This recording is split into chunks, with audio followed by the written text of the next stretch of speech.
Good evening and welcome to this evening's webinar entitled BKAs, How They Can Help Improve the Nation's Bees. During tonight's webinar, you can use the Q&A function at the bottom of the screen to be able to ask your questions of tonight's speaker, Roger Patterson. If you can just limit those to questions, that would be most helpful. It's nice to have hello from such and such a location, but it just makes finding the questions a little bit difficult during the talk. Good evening, Roger. Good evening, Richard. Good evening, everybody. Probably the second time we've said good evening to some of them.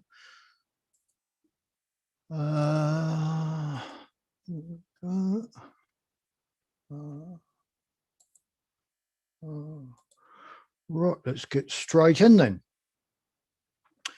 So this evening's talk is BKAs, how they can help improve the nation's bees. It was really intended for Beekeeping Association officials. Unfortunately, it seems that some of them haven't received the information, but there it is. It will be on recording. So if you're not an official, but you like what's said, then please go back to them and suggest that they have a look, or perhaps you can even make suggestions to them yourself. As usual, a commercial about the beekeeping book, which I understand is not available again, which is a bit sad. And of course, the Dave Cushman's website that you all know about. So a tiny bit about my beekeeping, which I do repeat occasionally.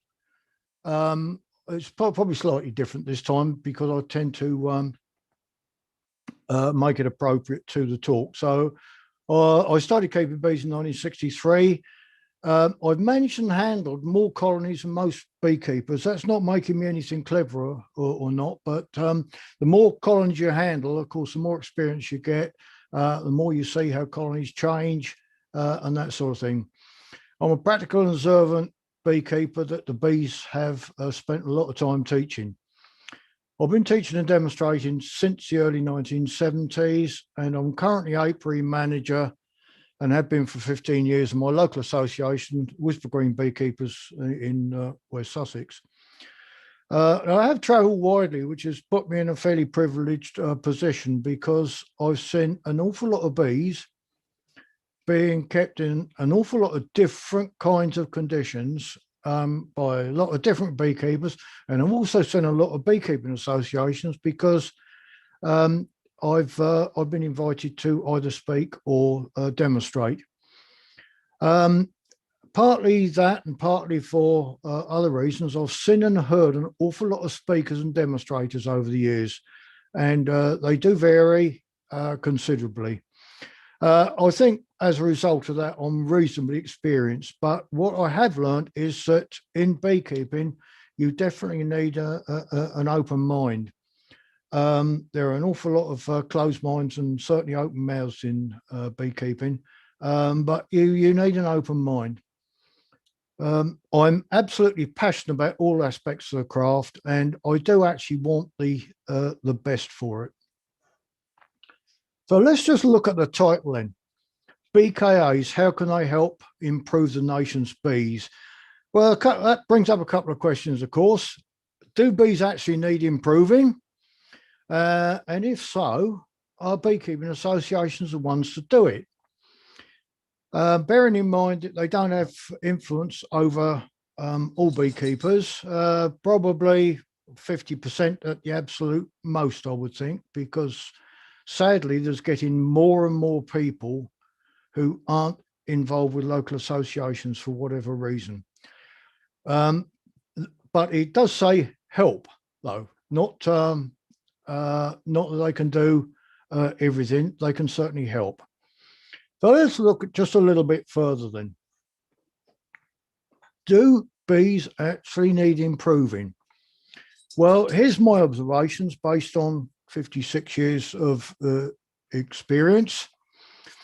I do actually see some very, very good bees. Sometimes they're in places that I just would not expect. And that's just how it goes, and it might be as a result of perhaps one good beekeeper or a group of good beekeepers or a really good beekeeping association who are taking care. But some, I have to say, are absolutely awful. They're the wrong sort of bees in the wrong sort of place. They could be stingy or whatever. I will deal with this later. If not, then I guess people will probably encourage me to deal with it during question time. So let's assume the answer is yes, they do need improving, because really you can always improve things. And bees are perhaps a little bit like children, really. The reason that parents sometimes have more than one child is because they're not happy with the first one. So I think they can get something better. So any of you folk that are like me, the only child, you know that your parents decided they couldn't improve on you. Bee improvement, I think, is connected to teaching and education as well. Let's just look at beekeeping teaching, how things have changed over the years. When I started keeping bees, a lot of counties had what they call county beekeeping instructors, CBIs as they were called. Some prefer to call themselves advisors, but that doesn't really matter. These people were employed by county councils, and they did much of the local teaching at the time. They were good, knowledgeable, sound, experienced beekeepers. But of course, with all the cuts in the 1970s and 80s, those posts disappeared. Very often when somebody retired, they just didn't replace them, and that was it. So who then was left to do the teaching? Well, the only organisations really were beekeeping associations.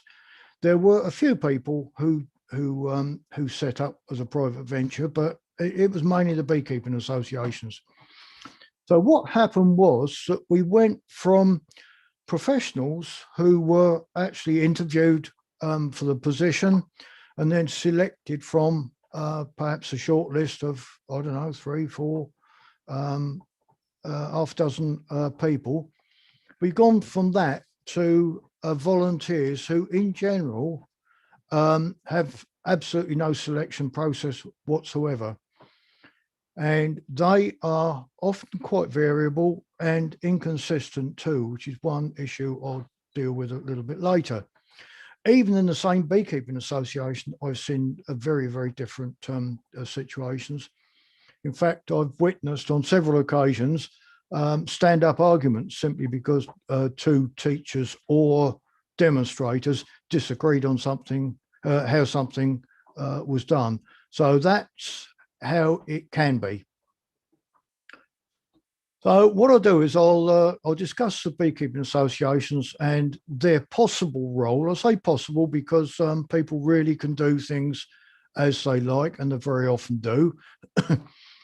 I may appear to be a little bit hard-hitting in places, but that's only really to try and draw out some of the things that I've seen, some of the things that do go on, and how perhaps we can overcome them. I may give a few examples. If so, I'm definitely not being critical or moaning, so please, please, please don't switch off. It's just that I'm raising an issue which, you know, might have different answers. But if you think about it, if you don't know what the issue is, then you can't deal with it. It just stays there as a possible problem. I promise not to identify anyone. If you see either yourself or your local association, it may well be that you're not alone. So there may well be others as well. But as I said in the first slide, I really do want improved standards, and that's right across the board, bees, beekeeping and beekeepers. In fact, the whole craft, they all go together in my view. Personally, I think bees deserve it. They've had a tremendous battering from humanity in the last 20 or 30 years. And I think they deserve a little bit better than is sometimes dished up. So I hope you folk agree with me. Here's some bold statements. I know I've probably made them before, but I'm going to make them again. In my view, the overall knowledge and skill levels have declined, certainly over my time, and so has the quality of our honeybee populations as well. But don't worry, we aren't alone, because 2 years running, 2016, 2017, I was invited to the New York state, Hudson Valley area, and they have got very, very similar problems to what we have, probably for different reasons. One of their problems, bee-wise, is that of course, they're a northern state. A lot of the beekeepers tend to get package bees from southern states early in the year, run them for the summer, try to get them to the winter.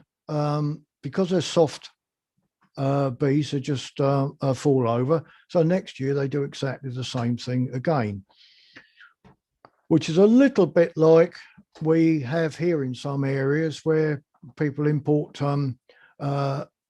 queens, a colony falls over. So next year, would you believe they're going to do exactly the same thing again? So why this decline then? Well, I have to say it is my opinion, but beekeepers these days have a lot less colonies than they used to have. I think the average number of colonies in England and Wales is just a shade over 4 per beekeeper, that is. Now, when I started keeping bees, there were a lot of beekeepers with 10 dozen or anything up to 50 colonies. And it was quite rare for anyone to have only 2 or 3 colonies that beekeepers have now. And beekeepers are now in the craft a lot shorter time than they used to be. So, of course, the result is that they don't get the level of experience that the older beekeepers had. So, therefore, they don't build up the knowledge and skills that others had. On top of that, in the early years of this century, there was a rapid influx of beekeepers. I can't remember the figures, but something like within 5 years, we multiplied the number of beekeepers threefold. And of course, what happened was some of the beekeeping associations simply couldn't cope. So they did all sorts of different things to try and deal with it. Some closed their books, so they didn't take on any new beekeepers. Some closed down their beginners courses.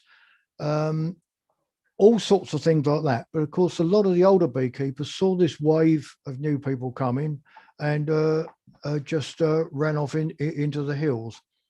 And what we ended up with was beekeepers teaching beginners. Well, we're now, I think, suffering from the sort of knock-on effect of that, because the older beekeepers aren't there anymore to pass on the little tips and tricks that they learned over a longer period or been handed down from somebody else. The old knowledge and skills have gone. You call it supersedure if you wish. The result of this, of course, is that much of the learning these days tends to be from either books or a screen, one way or another. And that, I'm afraid, is not the best way to learn, in my opinion, about bees. But what it has done is it's introduced quite a lot of myths, misinformation, false logic, humanizing bees, and poor advice, and of course the copying of that as well. And because of modern communication, it's easy to find out what's happening 6,000 miles away instantly. Therefore, you tend to get quite a lot of inappropriate information, because what happens perhaps in Texas or Kentucky might not suit Weston-super-Mare or Northampton. And this has allowed the development of what I call standard teaching, which is sort of based on much of the above. So we end up with a beekeeping by numbers situation, basically a one size fits all, so that the advice, any advice that comes out from sort of central sources, I know, because I've been there at different times, what beekeepers should be doing perhaps in the Scottish Highlands isn't what they should be doing in Cornwall at the same time, or going the other way, East Anglia, the Welsh Hills, or Connemara. Everything is quite a bit different, but the information that comes out, perhaps something like a beginner's a page in a magazine or something like that, it tends to think that everything is the same. But of course, if you are teaching, really all you can teach is what you know, and it may not be based on the experience that the older folk had, hence the recycling of what we get. So is it the BKA's fault? Well, no. And quite frankly, a thumping great big no. Of course it isn't. Because all they are really is just victims of circumstance. But I think beekeeping associations are really probably the only ones that are able to put it right. So let's just look at some of the things that can happen. They're really in the front line of teaching because there isn't much above them and there's obviously nothing below. So they've really got to try and develop their own teaching themselves. They are, however, quite organised. They've got a sort of a membership base, so they can get 10, 20, 50 people to together to perhaps put on a presentation or something like that. But of course, they are very variable, and for a number of reasons too. I've got just two here, personnel, because they're all volunteers, they're all amateurs, they all get unpaid. Some of them work incredibly hard, they really do, but others are, let's say, not quite so good. The resources vary as well, and that may be because of where they come from. It could be the sort of area they work in. And one thing I haven't put down there is geographical as well, because there are certain parts of the country where there's where they're not very densely populated beekeeper-wise. So perhaps if people have got to go 30 miles for a meeting, just for argument's sake, they might decide not to go, whereas others, perhaps town-based, may only have to go 5 miles. But I'm sure that most of them do the best they can with whatever they've got, some of which is inherited, some is probably not the best situation, but perhaps they've been elected to an office. They've got to do the best with what they have. They might borrow equipment or all sorts of things like that. What is fairly certain is they don't have very much help. Yes, I think beekeeping is, in some respects, quite good for self-help, but there are others that are actually quite insular, and they just don't seem to talk to their neighbours or anything of that nature. That's what I hope to address, starting with this presentation. But don't forget, I'm involved with beekeeping associations too. I've been involved with my own for best part of, well, climb up 57 years. I'm involved with West Sussex and various other ones as well. And of course, I get invited quite a lot when restrictions allow. I get invited to other beekeeping associations. I hope after this, I'm still going to be invited, because quite frankly, I enjoy it. I've learned a huge amount by getting around the countries and seeing different people and learning, because even beginners can teach you things. Honest, they can.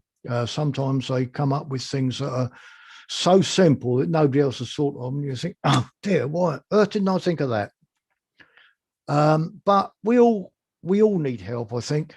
People who think they know it all usually end up in failure. So can BKAs help improve bees? Yes, of course, because they're in an excellent position to do so. They've got the structure in place. There's usually quite a bit of networking. It could be that they're members of a county association, or it might even be a county members a county association themselves. They've got surrounding beekeeping associations, and I know in some places there are sort of, let's say, unfriendly situations, which I think is sad, really. But very often some of these things have got history that stretches back way beyond the people who are currently involved. Certainly my local association, I think we touched 9 beekeeping associations, and we occasionally have a bit of a chat to them, depending on who's there at the time. They have resources, which could be a teaching apiary or perhaps a little classroom. I've been to some lovely beekeeping associations where they've got their teaching apiary on places like allotments. And of course, the allotment society's got their little shed where they all meet. And they got a nice little meeting room there for 20, 30, 40 people. So, you know, they can have presentations. Because of their membership, the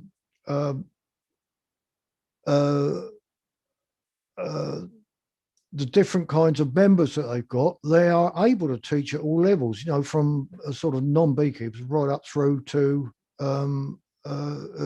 people who want to go all the way to the top exams. Personally, I think local beekeeping associations should be the sort of go-to facility for all new beekeepers. That sadly isn't the case, but I think beekeeping can do a lot more for themselves. And one of them is I think some could be more attractive and welcoming. In the last few weeks, I've tried to contact a few local beekeeping associations. Yes, they've got websites, but there's nobody there you can contact directly.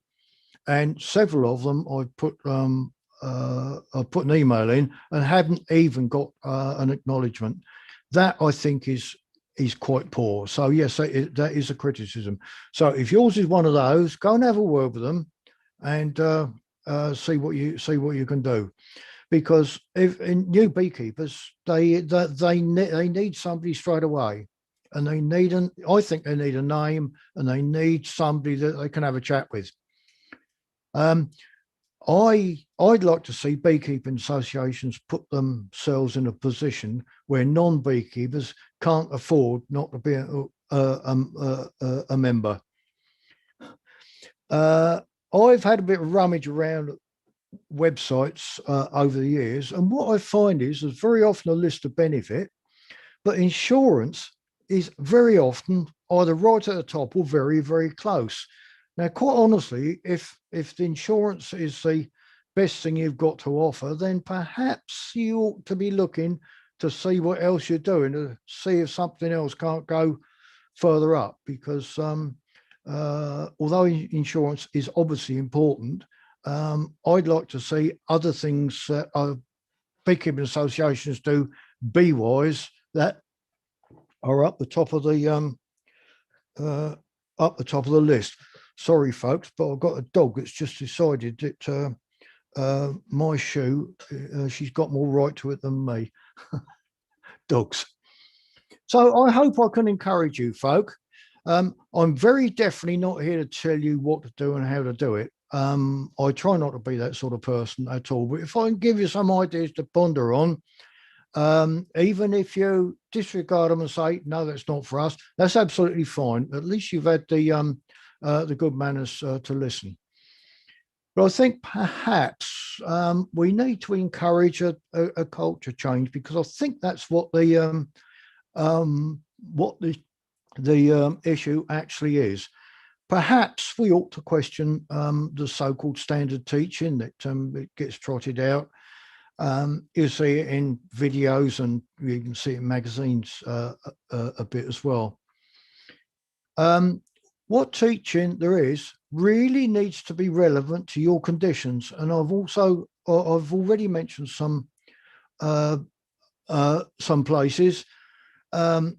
Certainly there are parts of the country where only 20 miles away, conditions are very, very much different. I know of one particular beekeeper in Cheshire, and I think I've mentioned this before. He's got bees up on Saddleworth Moor, only 20 miles away, and they're very, very different conditions of keeping bees under. But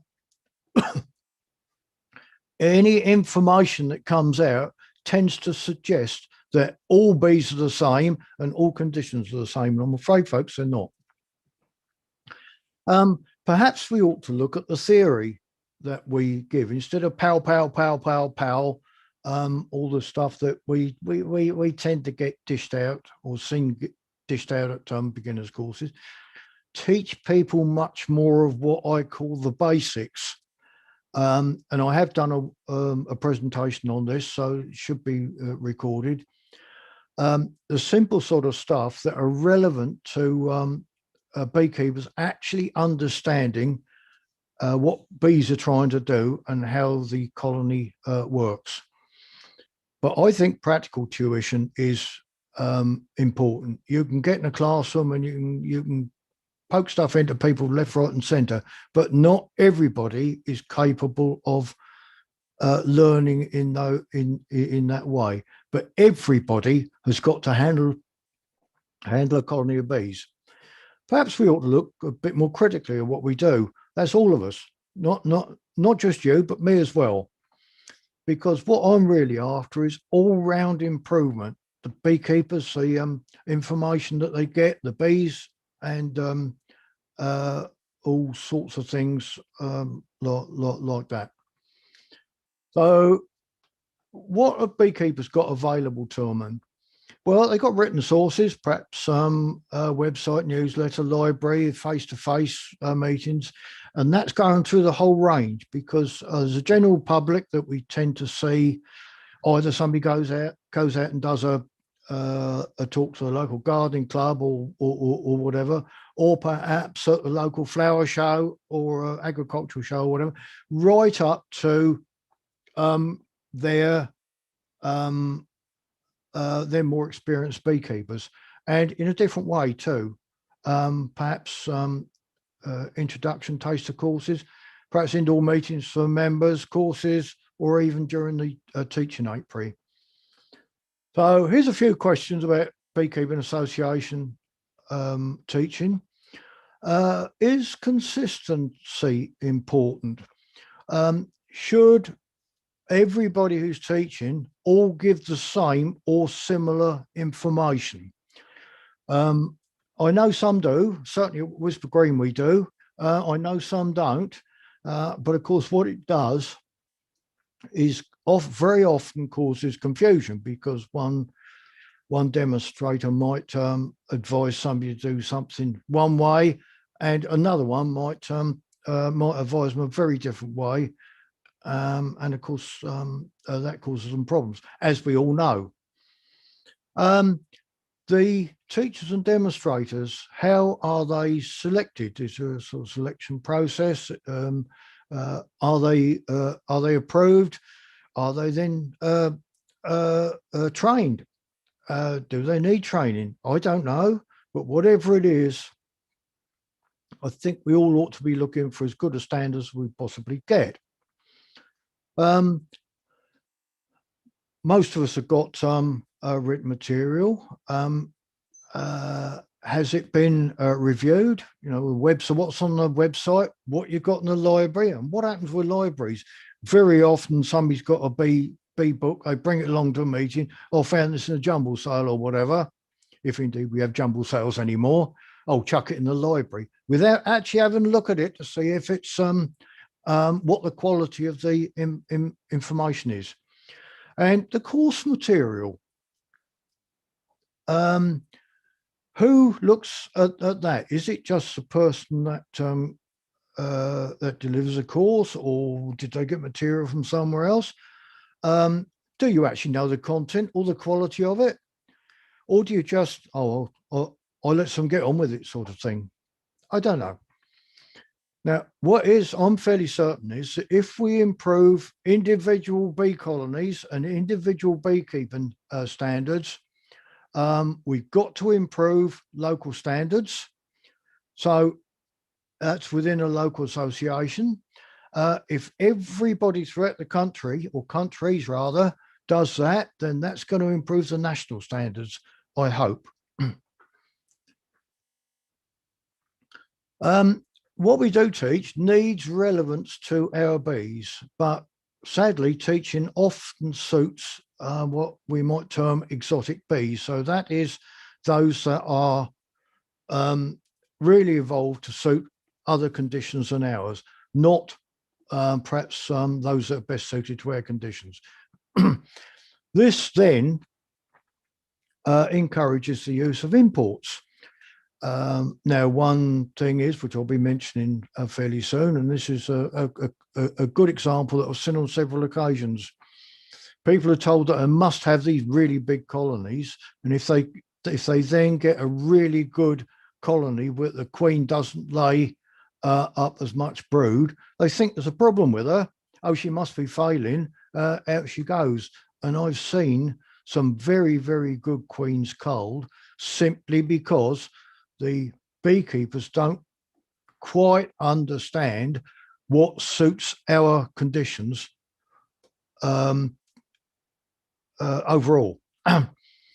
And do imports result in higher than we should have winter losses and summer losses too? Are they the result? Do imports result in the regular MBU starvation warnings that we now seem to get once or twice a year? We never used to get these. We never used to get them at all because it was never a problem. What about aggression? The so-called F2 aggression that you very often get, and various other things. Well, here's some of the standard teaching that we see trotted out. Mentioned this one. You must have prolific queens. You must get large colonies to get large amounts of honey. Well, where they came from, yes, I'd agree. And in fact, I've seen adverts for queens that have said that they are really prolific or whatever, as if it's a sort of virtue. It may well be in Southern Europe, but perhaps not here. Must have these great big patches of brood, perfect brood. Well, I'm not quite so sure about that. You must have large queens. You must requeen every 1 to 2 years. You need X amount of food for winter. It's usually a very high amount, and it's not always the same amount either. Some an awful lot more than others. Single brood chamber, not big enough. And the feed, and if you're in any doubt, feed again mentality. It's only crept into beekeeping in the last 15, perhaps 20 years at most. How do I know all these things go on? Well, I get quite a lot of emails, mainly as a result of Dave Cushman's website, at events that I do, and presentations like this, the questions that get asked, also stuff that I see online as well. It's everywhere that you must have all these things that are in this list. Now, it may sound good to humans, but it's not actually what bees want.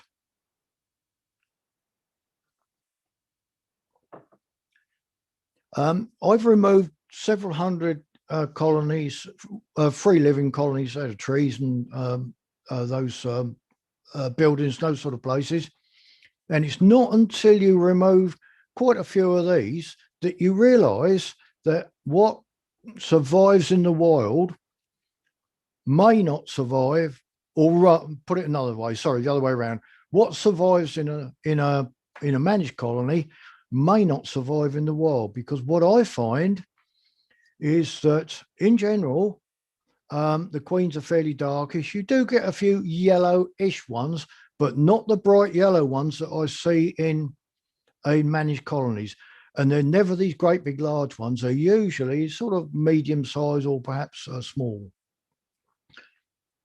Don't get yellow drones getting a lot of colonies. They're dark, and workers, although there are yellowish markings, they're not the bright yellow lemons that I call. Some people call them satsumas, but the bright yellow ones that I very often see in colonies. They're always non-prolific, never prolific, never prolific. They just don't seem to survive. They're frugal, they look after their stores, and they are survivors. They've got to be, otherwise nature would just take them out, and of course they're not going to perpetuate the species. So very often the free-living colonies are unlike the managed colonies. In fact, most of the time they are. So the exotic types, the Italians and these buckfastish type things, the yellow jobbies that we get a lot of, they simply do not live long in an unmanaged situation, which of course is why people have got to mollycoddle them with all the insulation, the feeding, and the supplements and those sort of things that they give them. If you think about it, it's really natural selection, because nature's just taking out what isn't suitable. Personally, I think the bees have got it right. They obviously have. And ask the question, should we actually be fighting nature? So we'll talk a little bit about prolificacy, because it's something that is often treated as a virtue. Strangely enough, a lot of people don't know what prolificacy means. Well, it's actually the egg laying rate of the queen. And I get asked this question an awful lot.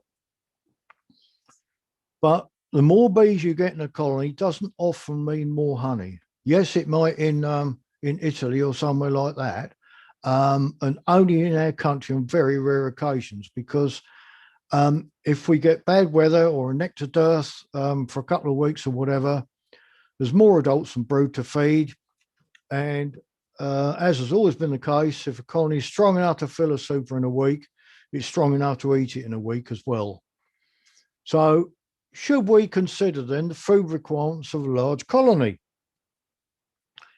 They do need much more, and that's pollen and liquid.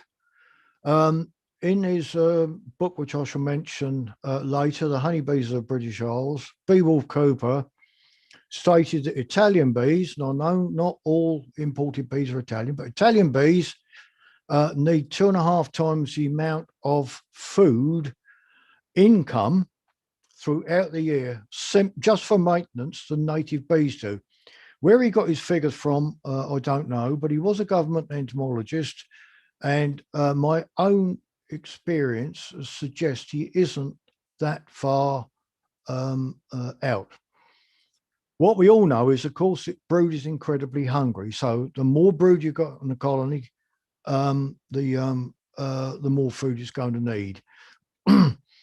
And of course, if you get a poor foraging situation, you're into feeding during the summer, because this 2.5 times the amount or whatever, this here has got to be found somewhere. Where's that found? Either forage, the bees' own stores, or the feeder. That's well, other than robbing, but in normal circumstances. So, of course, what we end up with is starvation is no longer just a winter problem, it's a summer problem as well. Hence the NBU warnings. And they come out annually. So here is a hive in a teaching apiary that I was invited to on one occasion. It was actually on the 15th of June. When I first saw it, I thought it was a double brood chamber with a super on, and I assumed at 15th of June that they'd just taken the oil seed rape off and just put one super back. But when I opened it, a double brood, wood to wood brood, both boxes. The super there was empty. There were no combs in it, but what there was a feeder, and they were feeding them on 15th of June. Now, I've only ever done that in the 1976 drought year, when the ground was so dry that the bees just didn't secrete nectar.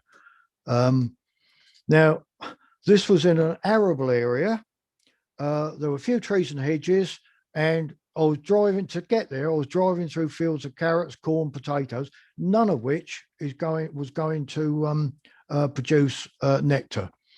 So it was very little forage, and although it was a agricultural area, it really was marginal for bees. Obviously, an arable area.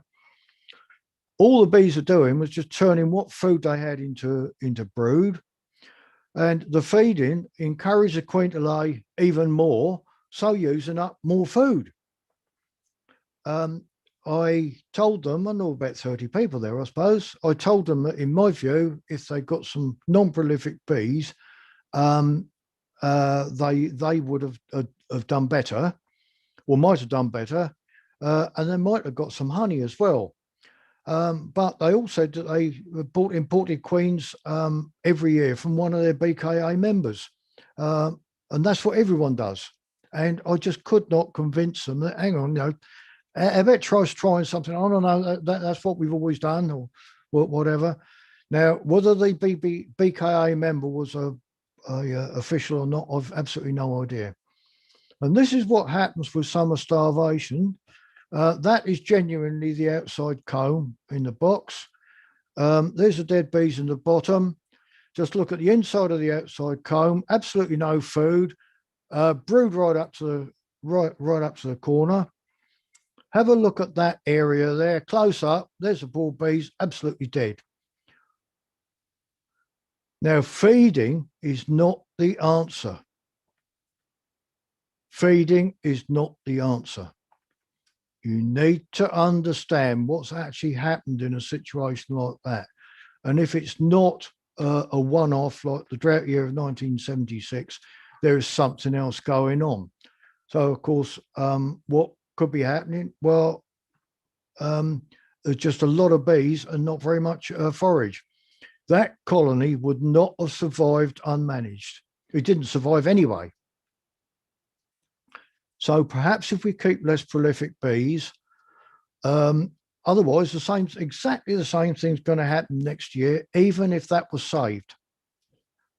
So some questions then.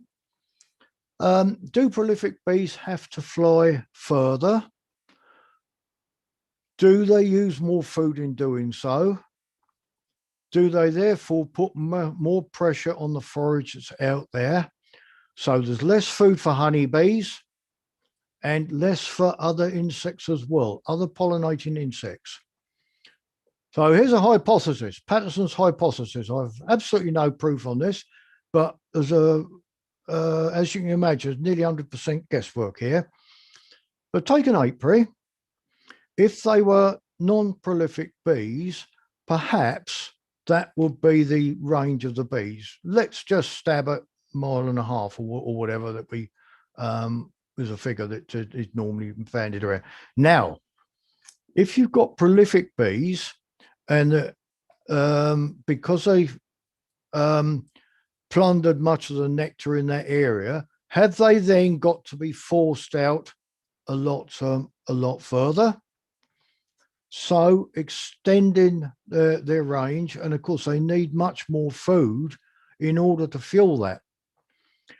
Are they forced to fly further because they have actually created a shortage because of the type of bees they are? And what about when these, I won't call them bee farms, I'll call them commercial beekeepers, just plonk down 15, 20 colonies in one place, almost unexpected. Are they then creating problems for the beekeepers that are already there, who may well have some decent bees? I don't know. I'm just asking the question. What I'm fairly certain of is that there's going to be far more wastage because they're using up some of their resources just on flying that much further, if indeed that's what they do. So basically what they're doing is turning food they do need into brood they don't need, plus all the travel costs and all the rest of it. I don't know, as I've said, I'm guessing, but I think it's something that beekeeping, certainly in this country, really ought to investigate. Perhaps it's something we can chuck a little bit of money at, and perhaps we'll learn something useful. This is one of my single brood chamber colonies. I don't think anyone could argue that that isn't a fairly strong colony. Why would we have strong colonies in single brood chamber? Well, I don't think there's any evidence for this, but I think observant beekeepers reckon that non-prolific bees probably live longer in the adult stage. I don't know why that is. It might be something to do with the larval feeding. I really don't know, but I think it needs looking at. So instead of an adult bee living 6 weeks, as we're told, if perhaps they live an extra 2 weeks, is that it costs exactly the same to get a bee to emergence. Could it be that the extra time the adult bee is alive is really a bonus? I don't know. I think it probably needs quite a bit of scientific work to find out. So here's my experience. If you get a good summer, yes, the prolific bees will do quite well. Especially if it's ongoing and you don't get the June gap. But we get a lot more poor summers when non-prolific bees, in my experience, do a lot better. Now, if you take feeding into account, not just summer feeding, but extra autumn feeding, perhaps spring feeding as well. Personally, I think the non-prolific do better over time. And of course, they generally give a crop in a poor season. I haven't been without honey ever, I don't think, but I know quite a lot of people with who've bought imported queens have been without honey. This is what I like to see: food stored in brood combs like that. Much better than that, because if you think about it, all that's happened here, this corner and this corner, is that the bees have turned the food from what there into brood. They've got food there, and if that colony has bad weather for a week, that's going to survive. That one may not. Now the single brood box. How often do we hear, oh, his single brood box isn't big enough? Well, I've used them for 50 odd years, summer and winter. I just don't use double brood box unless it's for management purposes.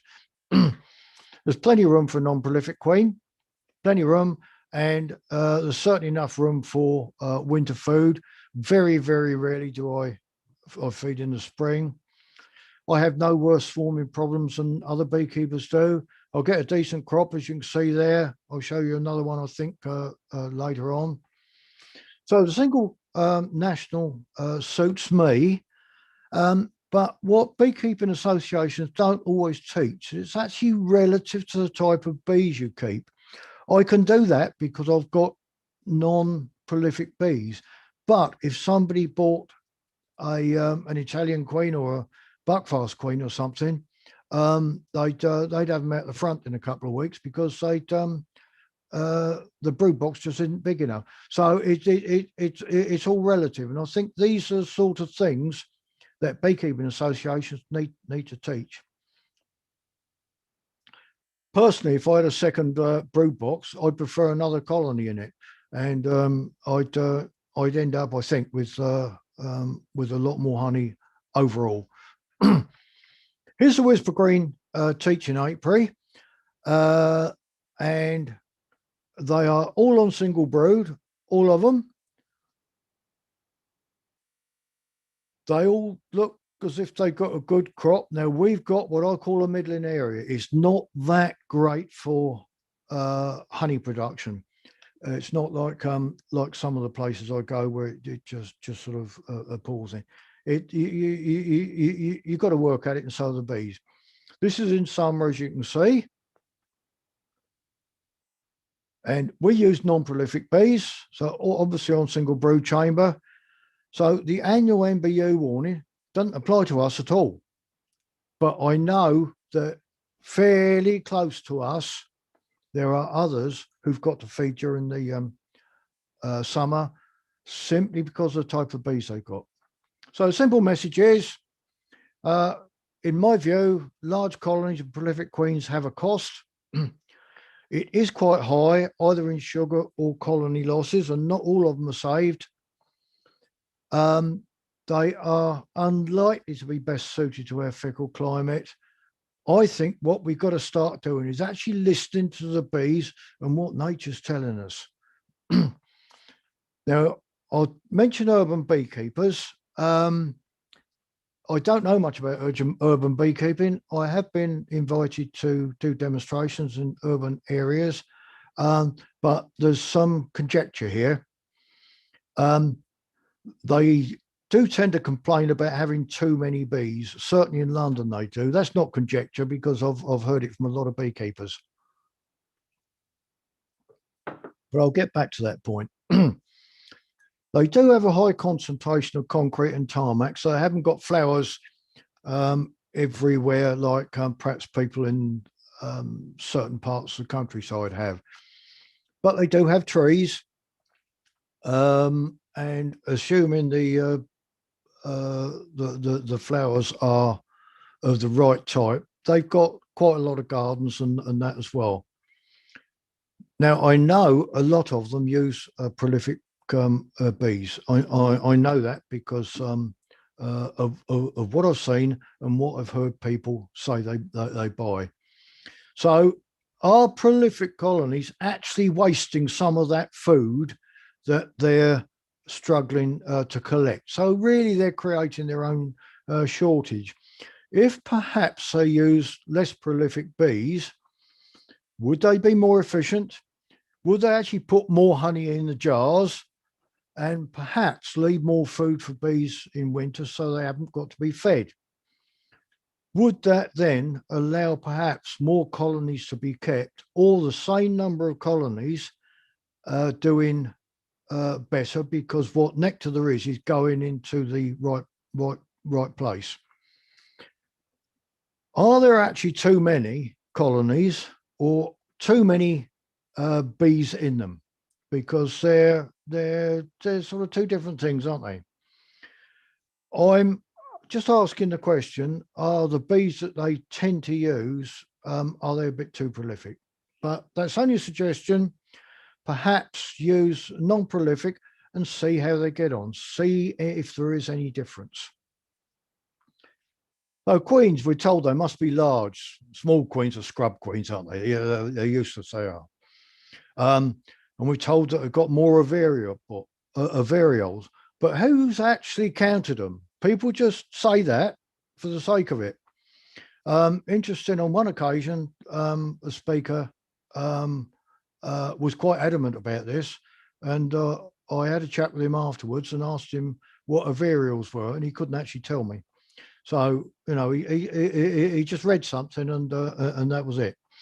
What we do know, of course, is that queens do change size naturally for, obviously natural reasons. Now, the less prolific ones have fewer eggs developing in their bodies, so that would presumably show why they're not large, so why they're smaller. So it may not actually be a fault of the queen. What I do know is I've had ever so many very good small queens, and I've had probably equal number of poor large queens. Size really doesn't make that much difference. We're told they must lay a lot of eggs, but In my opinion, they don't need them, and I hope I've convinced you that they don't need them either. What they do need to do, of course, is lay at the required amount for the state of the colony, which I think is much more important. What I do know is that queens in free living colonies aren't usually large, very, very rarely see them anyway. We must requeen every 1 to 2 years. Well, this, of course, comes from other countries where there are lots of commercial beekeepers. They're pushing the bees 12 months a year, and the poor little things just wear themselves out. I would agree that prolific queens need replacing because, of course, they are laying a lot more eggs. I wouldn't disagree with that at all. But I've had ever so many non-prolific queens, certainly pre-queen problems, that were fully productive throughout their life, 4, 5, sometimes 6 years, and they were absolutely fine. The sad part about it is that queens don't last anywhere near as long as they used to in general. Yes, you can get some odd ones that do last 3, 4 years, but that's about all. But in any case, if you've got a good queen, why replace her with something that might be superseded in weeks? It doesn't make sense to me. So I'm suggesting, folks, that if you have actually got a good queen, you keep her as long as you possibly can. I've only ever replaced poor queens, definitely not on age. So I think for our conditions, it's probably quite poor advice. But that's nothing new, what I've just told you, but it's what older beekeepers knew. So do the bees, and in fact, so does nature. We've lost that through lack of continuity, because of course the older beekeepers just dropped out 15 or 20 years ago. And it is now seen as being wrong because of the false logic that's come in, the cut and paste, the internet, worldwide, same old stuff being seen in many places. So now everyone thinks it's actually the norm. Personally, I think it needs bringing back, and it's hoping that beekeeping associations can help in that too. So what can they do?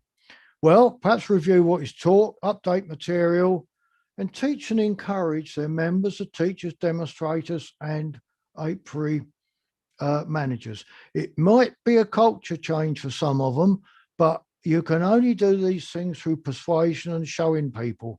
You can't do it by force, and that I think is wrong anyway. So here are a few ideas for teaching.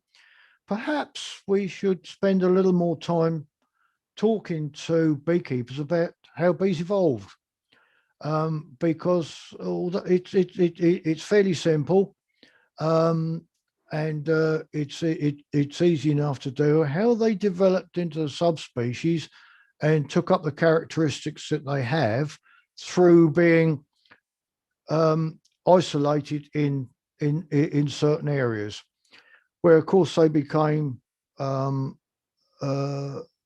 suitable to their own location, and why perhaps it's not a good idea to move bees around the world from a different sort of environment. And then, of course, the dangers of importation, which a lot of beekeeping associations, I find, aren't doing. The simple sort of stuff like biosecurity and subsequent aggression sometimes is a problem, and of course suitability. The effects of hybridization and mongrelization, I don't think we quite quite understand always what's going on. Just because somebody dumps 20 colonies locally, I've heard of so many beekeepers who say that their bees have changed character. They probably become much more aggressive. They're not as tough as they used to be. All sorts of things like that. Perhaps we ought to tell them what prolific and non-prolific actually means, because honestly, folks, there's a lot of beekeepers who don't know. How do I know if my colonies are prolific or not? Now, that to me is something that really ought to be taught at local level. How often do beekeeping associations teach their members to assess their colonies. You don't have to do a whole list as long as your arm. Simple sort of stuff like perhaps a gentleness, all sorts of things like that. Just set out a few very simple selection criteria. Doesn't have to be as listed as long as your arm, because that I think would be a mistake. But get 2, 3, 4 things on, and just concentrate on those, and we'll improve our bees, and we'll do it through local beekeeping associations, and of course lots of other things as well.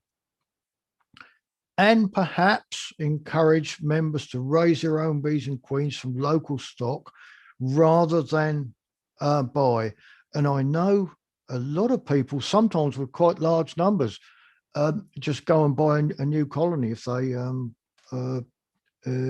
have one die. I've been the auctioneer, West Sussex Auction, now for over 30 years, and we have colonies come in most years, and I've seen people with 8 or 10 colonies buying bees, not just have a chat with them afterwards. Why do you buy bees? Oh, I lost a colony during the winter or whatever. They simply do not know how to produce another a colony of bees, and that I find amazing. Perhaps they can keep good bees in a teaching apiary. If you've got good bees in your teaching apiary, you can then get members to compare their own with those.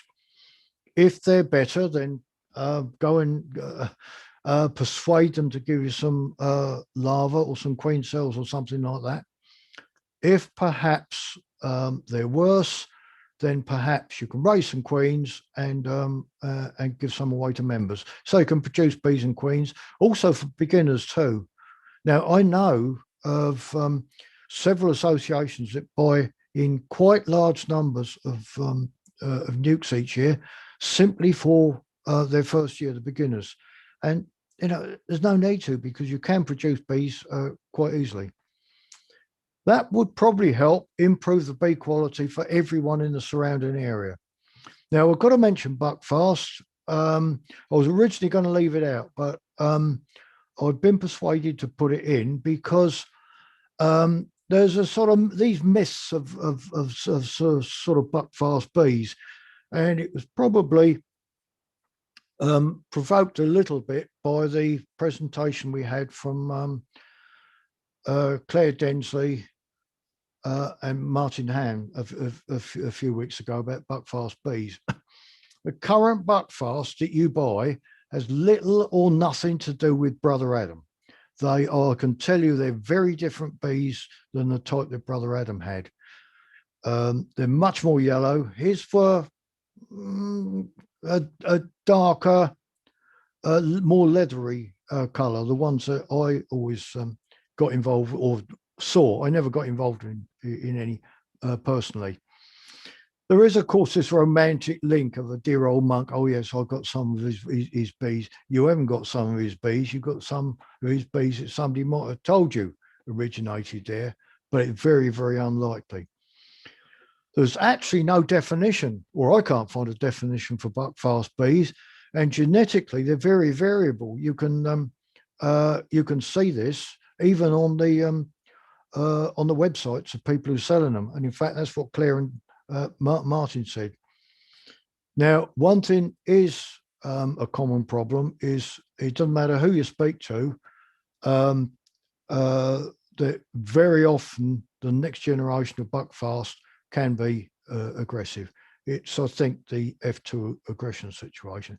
So, of course, what happens is exactly what Brother Adam told people to do. Oh, if they change queen and get nasty, then buy another one. That's not bad business, is it? So, in a teaching apiary, perhaps we'll discuss this in a later presentation, which I will.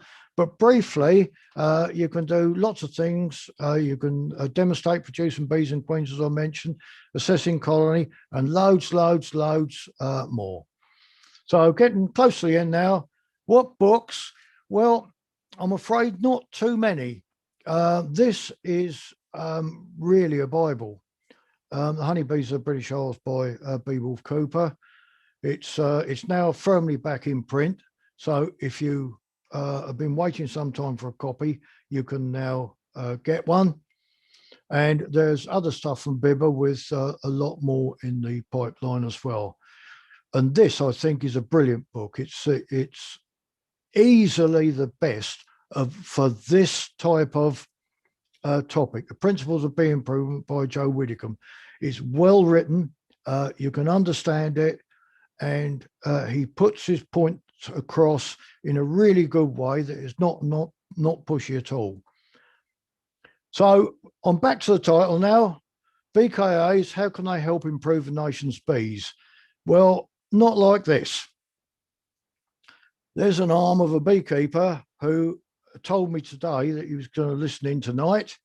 I'm very definitely not going to identify him or the arm or where he comes from, although the boots down at the bottom might give you a little bit of a clue.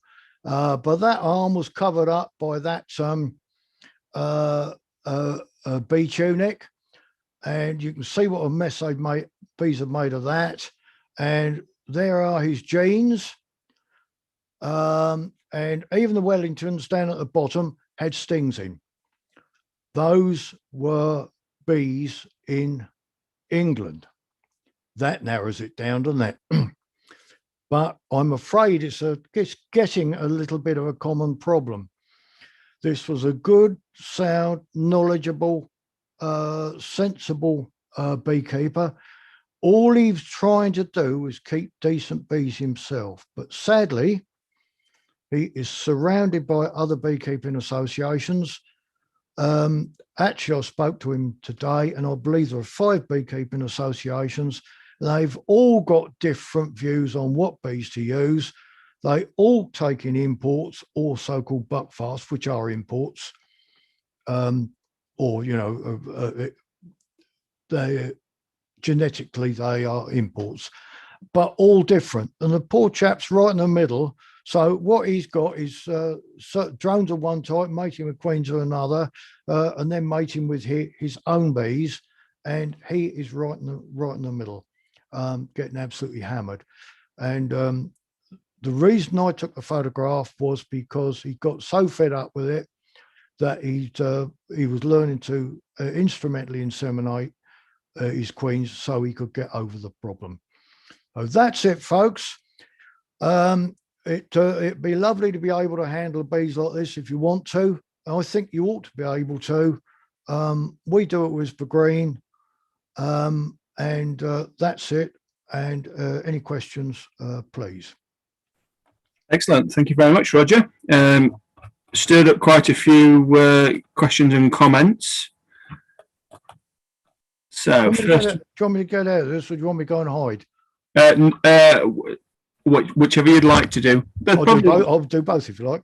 Yeah, do that. So the first one, as a first-year beekeeper, what? Them or me? Yeah, to which I have enjoyed very much.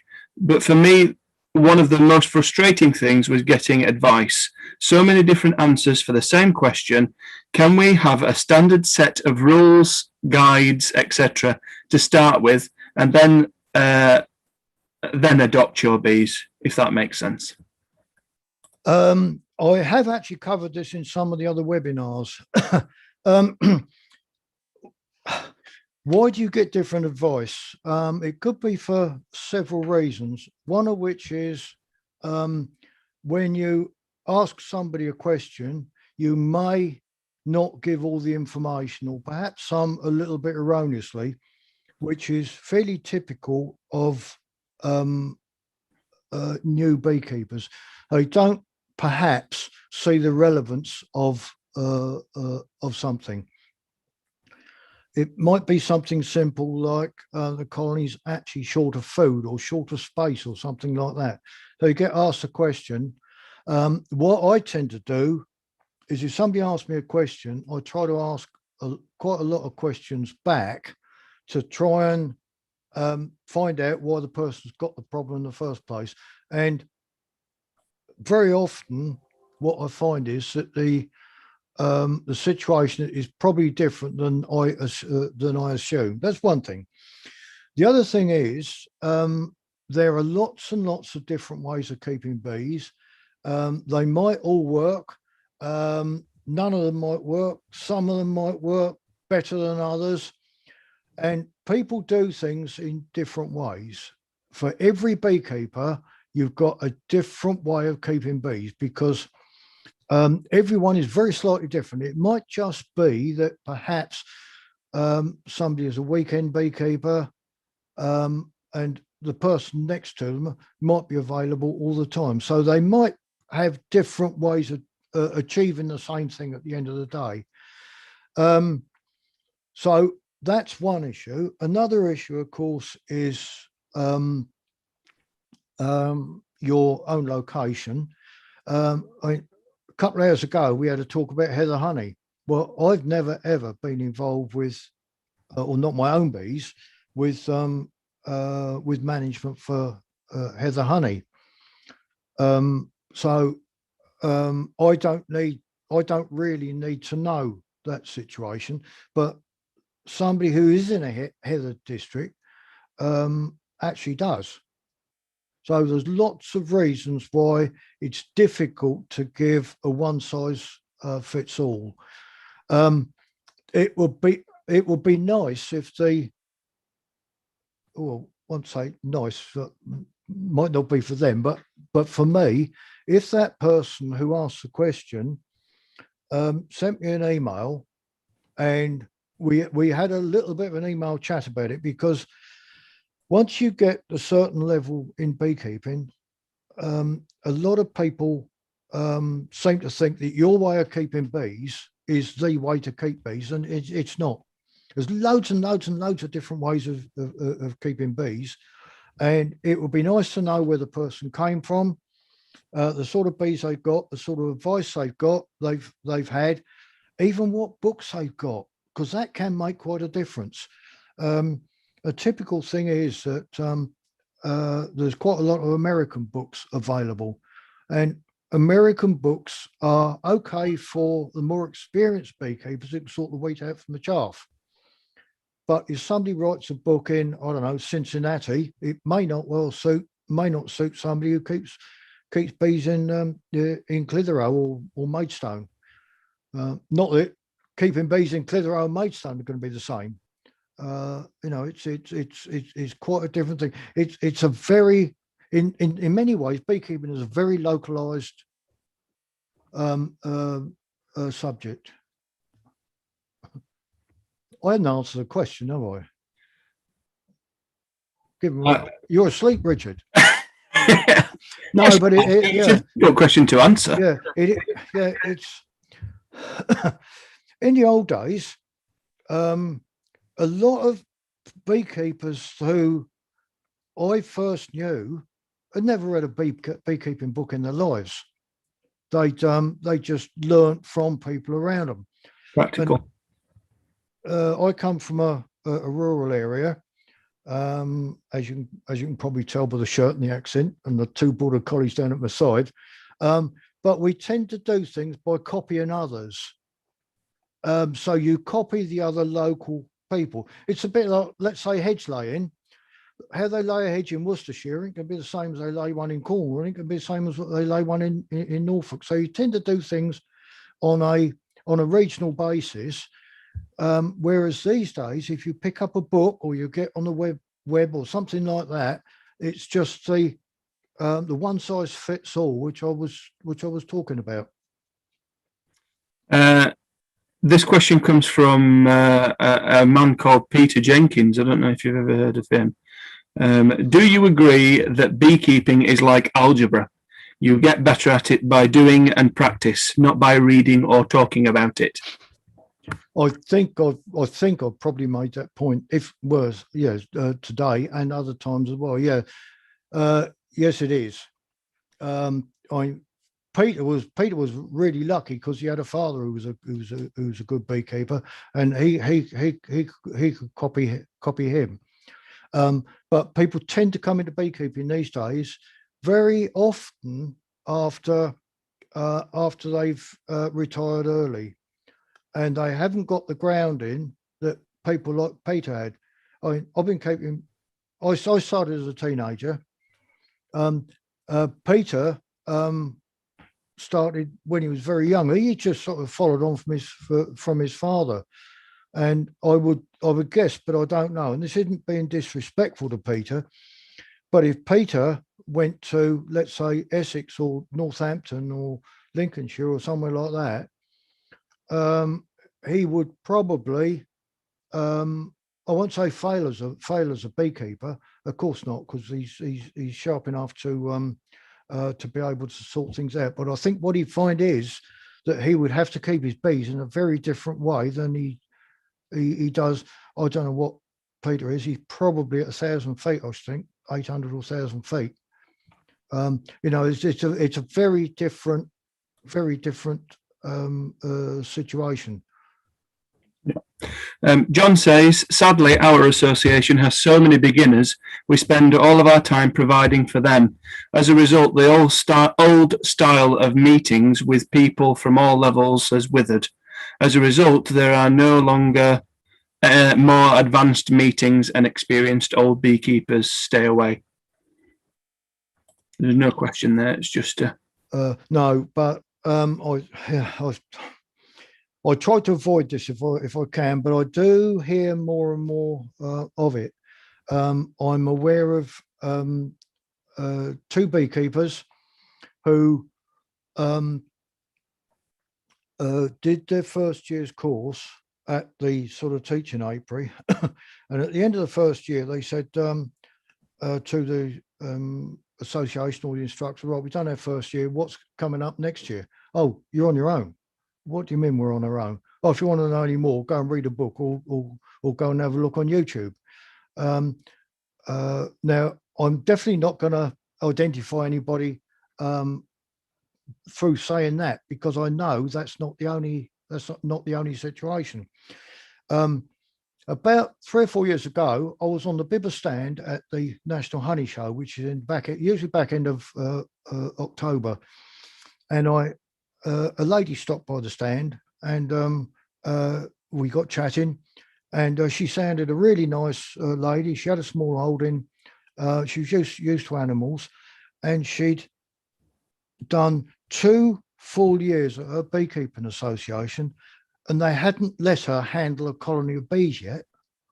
Hadn't let her handle a colony of bees.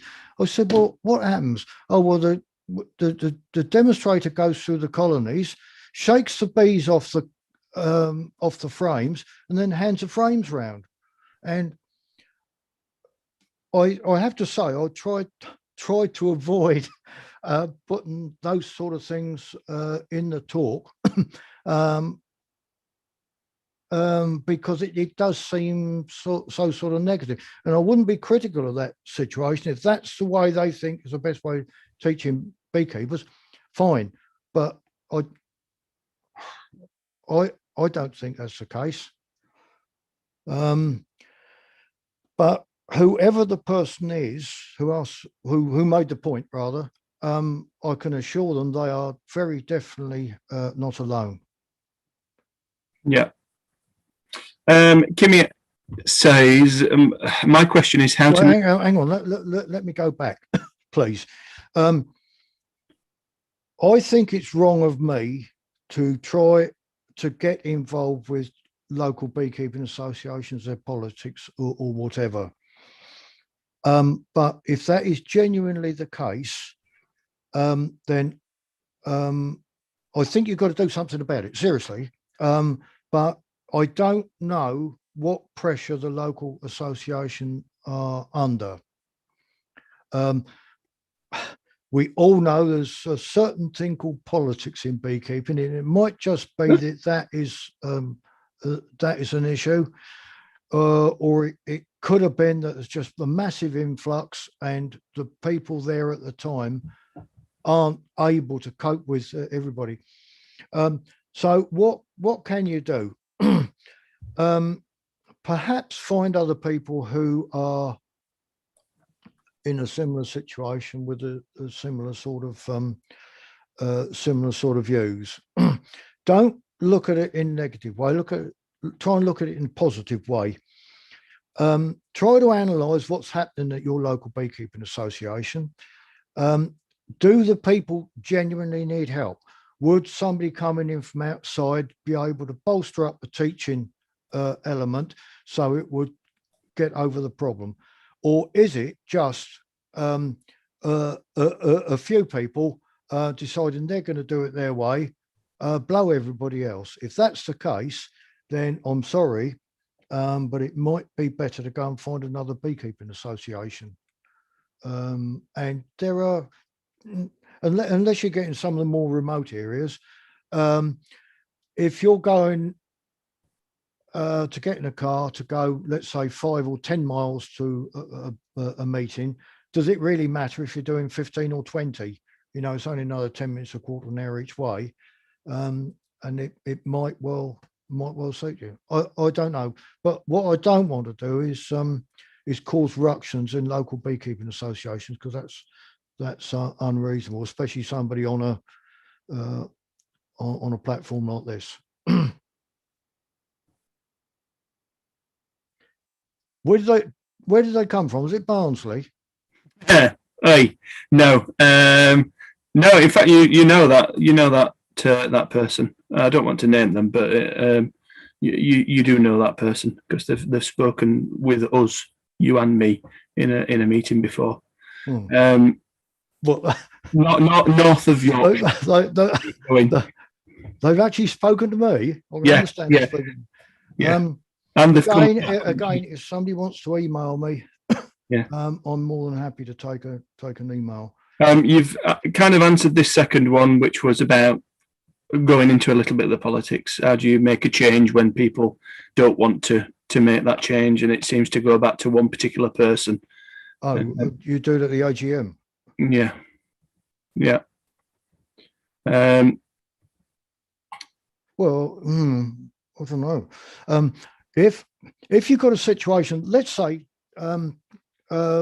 you've got an apiary manager who's awkward, and there are some very, very good apiary managers, but I know there are some that are awkward, and they seem to think that the association teaching apiary is their own personal property. I've come across that to a point on several BKAs. To get over the problem, they've organised another teaching apiary. It could be something of that nature, and they could be appointed by the committee. And because they're the only person who volunteers to do it, the committee keep them going. I don't know. James asks, are bee imports a consequence of the commercial suppliers of equipment promising to deliver new colonies early to new beekeepers? Is the answer to encourage associations to create a local network of beekeepers which is accessible and willing to sell colonies and nucleus? Yeah, I can't say too much about it at the moment, but I'm working on an idea on this. But I also maintain that local beekeeping associations can produce a lot of nukes. There's a book. It won't have that cover, but it will soon be published. It's based on what I've got. One of the methods of increase I've got on the Dave Cushman website, and it's also based on one of the previous presentations. Local associations can produce a lot of bees if they want to, some of which, of course, can be overwintered. But the other thing is, of course, is that if potential beekeepers are promised something at the end of April, they probably go for that rather than something that was promised halfway through May or at the end of May. So really, it's down to the local associations to persuade these people to be, hang on just a minute, if you wait a week or two extra, you'll probably get some better bees that suit the area, that were produced here in the apiary, or do what we do at Whisper Green, which is people actually make up their own nuke to start with. What a brilliant way of starting, by making up their own nuke rather than just have this box that comes through the from the carrier.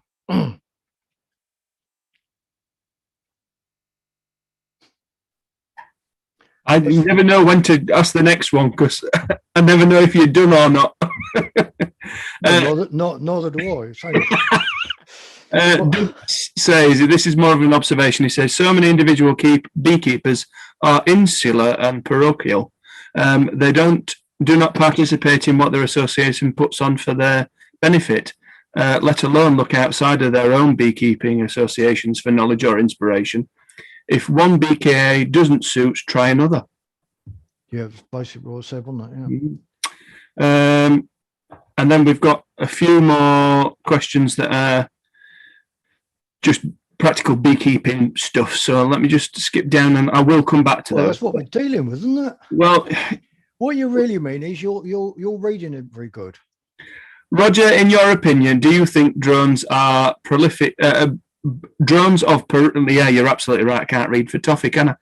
In your opinion, do you think the drones of prolific bees also fly further in a larger circumference to congestion areas for mating? Idea. Do not know. No idea. What's your opinion on the use of queen excluders? Do you use or not use? I do use, yeah. It was interesting. The last presentation by Tony Jefferson, he doesn't use queen excluders. I know beekeepers that don't use them.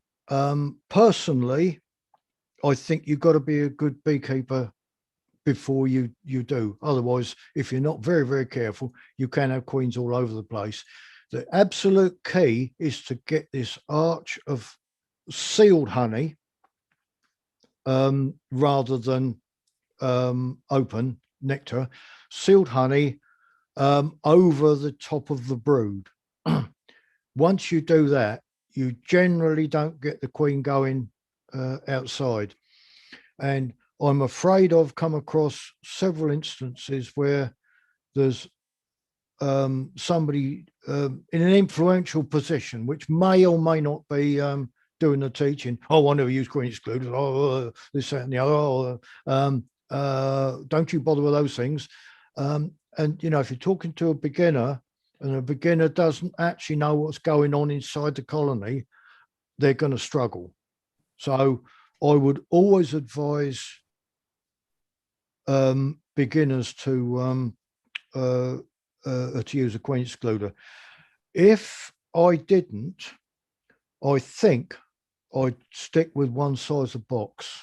I don't think I'd mix boxes up. I'd probably go for pretty standard brood. I haven't really thought too much about it. Although I think the rose hive is a good concept, but how long that will keep going, I don't know. Now Tim Rose packed up. Do you want me to keep going? I'm just waiting for a gap.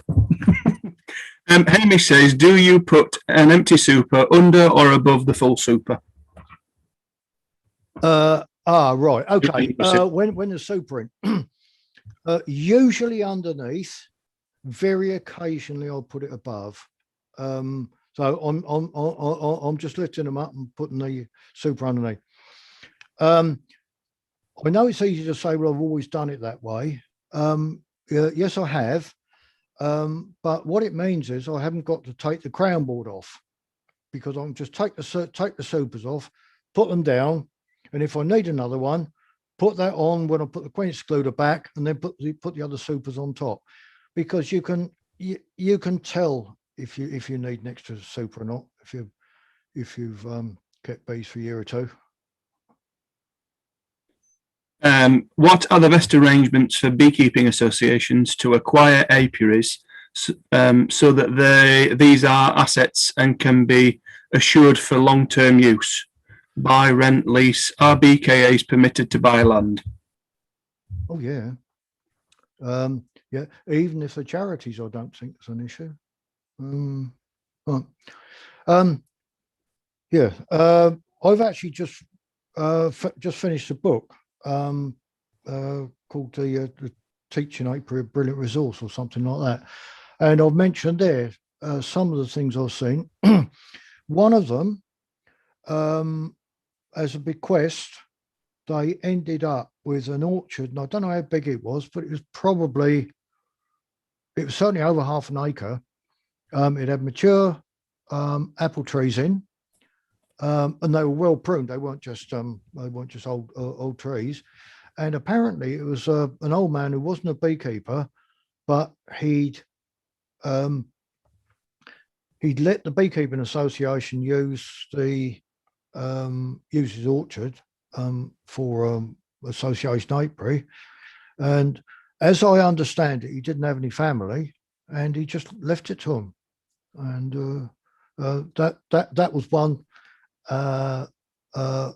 lucky one. There are others that I see coming up on, I won't say strange places, but there are new options now. Things like solar farms and those sort of opportunities. Some of the bigger corporations are getting much more friendly towards bees, because of course it's a nice green thing to do, and they can tell everybody about it at their AGM and that sort of thing. Yeah. It depends what you've got, where really. The ones I feel quite sorry for are those in urban areas, because the pressure on land is absolutely tremendous. And then, of course, you get all sorts of things come into it, like parking. I mean, if you're out in the country, you can generally open a gate and drive into a field, but you can't if you're in a town or city. But there again, they may well have other options that, such as grants, that others don't have. It may be perhaps the local council have got a bit of spare ground that could be used. One thing I won't warn against, but I have heard of some instances where the Beekeeping Association has eagerly gone for a tenancy agreement, and then wish they hadn't. But that's getting into the legal and property areas that I'm way out of my depth. But I have heard of several where they turn horribly sour. Steve. Excuse me. Yeah, I've mentioned a few on allotments. I've visited, done demonstrations at some really nice allotment opportunities, and there's very often things there like cafes and I think I mentioned a room for little meeting room. You can have your tea and your cakes, or you can have a talk there, because of course they have gardening presentations there. Some of them actually had I went to one place and they had like a little flower show inside when the beekeepers were in there as well. Lovely little place. Well, I say lovely, it was quite big. Your turn. Steve makes a comment, while I hadn't considered the implications about the knock-on effect from newbies teaching newbies, very interesting. I recall attending a lecture with a beekeeping friend, doing a beginner's introduction course. After the meeting, mentors entered the room to offer their mentoring skills to those. 3 of these 5 volunteers he had given their first nukes to the preceding year, so they were taking on the task of teaching after 1 full season only. Yeah, what you were talking about. This is absolutely common. This year's new beekeepers teaching next year's new beekeepers, and I'm sorry, but right at the early stage, that's when I think people need the better better teachers, because habits, both good and bad, are formed early, usually. And, once somebody has been told something, or they've been told how to do something one way, it's very often difficult to get them to change. Not that you want to do it for any other reason than perhaps just making it easy for them. But yes, in fact, if he's still here, somebody who is was listening tonight told me of one in their area where the person that was doing, I think it was a 12-week winter course, had actually only started beekeeping themselves the previous year. They hadn't even had a full summer or a full winter of beekeeping, and they were doing the teaching. Now, it may be that nobody else would do it, in which case you've got to applaud them. I really don't know, but I see so many things of this type.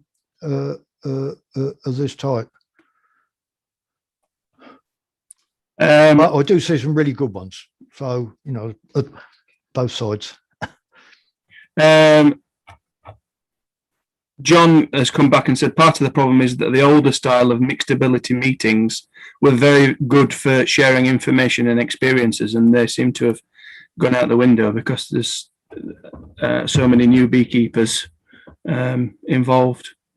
Please let Roger. Yeah, there is another issue as well. Now we're talking about it. I've spoken to beekeepers who say, well, what's the point of going to an afternoon 2-hour meeting or whatever? I work, I've got plenty of things to do. If I want to know about that, I can watch a video when I get home. Now, if the video's made in Oklahoma or Florida or something, it might be totally inappropriate for what they for their conditions. And of course, if you don't really know very much, you don't realize how little you know, which is another major issue. And then finally, please let Roger know I find his talks very informative, in a nutshell and to the point. That's not Peter Jenkins again, is it? No, it's David. It would be nice if the Bibber group just did a full set of webinars for all new beekeepers, from basic to advanced webinars, from the BKA view and a Bibber view too. Well, that wasn't quite what we were looking at, but we could do that. The problem is, I doubt if there's anybody else who would do what I've just done. I think most people will be frightened that they'll upset this person or that person or whatever. Now, what everyone's got to do is go back to their local beekeeping association and tell them to watch the recording, and probably as much as important as anything, the questions and answers afterwards, because some of those questions that people have put to you, I'm hearing all the time. And it's not just here as well. I had one from South Africa a couple of weeks ago that was very, very similar to the person who said that basically after the first year, he or she were abandoned. A very, very similar one. Final one, your thoughts about qualifications, beekeeping qualifications, from whoever and wherever. This could take quite a long time, and it might upset some people. Asked particularly about diseases, and if you think that is particularly a good idea. I won't talk about the exam system in any great detail,